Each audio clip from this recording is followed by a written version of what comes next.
Добре дојдовте во Брајчино.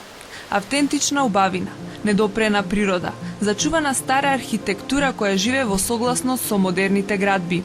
Ова село сместено во пазувите на Баба планина изобилува со вода, за која имате чувство како да извира од секоја карпа. Преспа е еден спој помеѓу три различни клими и три различни вегетации. Ако одите на езеро ќе најдете аспарагус и фојата кои се типични медитерански растенија.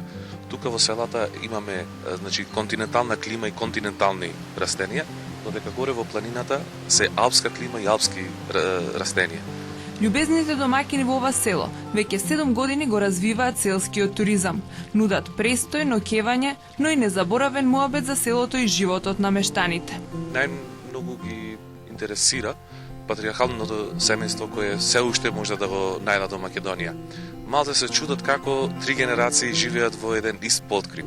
Секој што дошол во Брајчино, неизбежно е да ја посети таверната на семејството Попјаневски.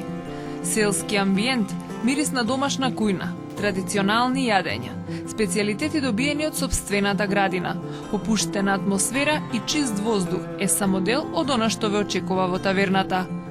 Овде покрај домашни доаѓаат и гости од цела Европа.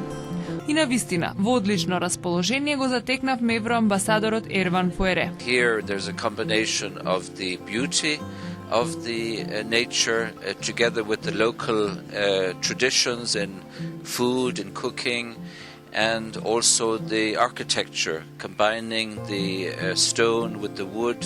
So really it's a wonderful place, and I'm sure it will attract many tourists from many parts of the world who want to come and find somewhere away from the crowds.